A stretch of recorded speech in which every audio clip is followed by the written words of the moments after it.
কি কাজ করতে চায় আর ওকে কাজ থেকে বের করে দেওয়া হয়েছে। কি গোপাল, তুমি কাজ করবে তো? হ্যাঁ ম্যাডাম, নিশ্চয়ই করব। এই কাজের আশাতেই তো গ্রাম থেকে আসা। তাহলে তোমাকে কাজ থেকে বের করা হলো কেন? ম্যাডাম, ও মিথ্যে কথা বলছে। ও আমাকে নিজে বলেছিল যে ওর মায়ের শরীর খারাপ, তাই ও কাজ করতে পারবে না। ম্যাডাম আপনি বিশ্বাস করুন, আমি একদম মিথ্যে কথা বলছি না। আমি শুধু ওনাকে গিয়ে বলেছিলাম যে আমার মাইনেটা বাড়িয়ে দিতে, কিন্তু উনি তখনই আমাকে কাজ থেকে বার করে দিলেন। ম্যাডাম আপনি কেন ম্যাডামের সামনে মিথ্যে কথা বলছেন? ম্যাডাম, ও উল্টোপাল্টা কথা বলছে। তুই একবার বাইরে চ, তারপর আমি তোর সাথে কথা বলছি। কি এমন কথা আছে যেটা আমার সামনে বলা যাচ্ছে না? পূজা, আমি এই কোম্পানির বস। ফান্ড থেকে শুরু করে স্যালারি ম্যানেজমেন্ট সব আমার নির্দেশে হয়। তুমি আমাকে একটা কথা বলো তো, তুমি কোম্পানির সাথে এই বেইমানিটা কেন করলে? তুমিও ভেতরে এসো। ম্যাডাম, আপনি এদেরকে কেন ডাকছেন? আর আপনি ওদের কথা বিশ্বাস করছেন, আমার কথা বিশ্বাস করছেন না? তোমাকে কত টাকা স্যালারি বলা হয়েছে? ম্যাডাম, আমাকে তো বলা হয়েছে প্রতি মাসে 6,000 টাকা। এই, একদম চুপ কর। একটাও মিথ্যে কথা বলবি না।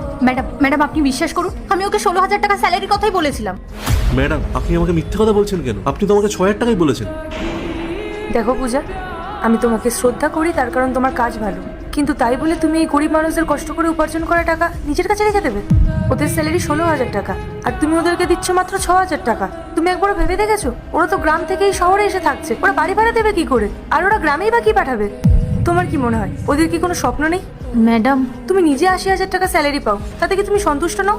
একটা কথা মনে রেখো পূজা, ওপরে ভগবান আছেন, উনি কিন্তু সবটা দেখছেন। অসৎ পথে রোজগার করা টাকা দিয়ে কেউ কোনোদিন সুখে শান্তিতে থাকতে পারে না।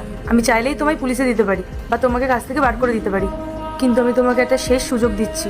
এটাই তোমার লাস্ট ওয়ার্নিং। সরি ম্যাম, আমার ভুল হয়ে গেছে। আসলে টাকার লোভে আমি অন্ধ হয়ে গেছিলাম। আমি ভেবেছিলাম ওরা তো অসহায়, ওরা আপনার কাছে এসে কিছু বলার সাহস পাবে না, তাই আমি ওদের টাকাটা নিজের কাছে রেখে দিয়েছিলাম।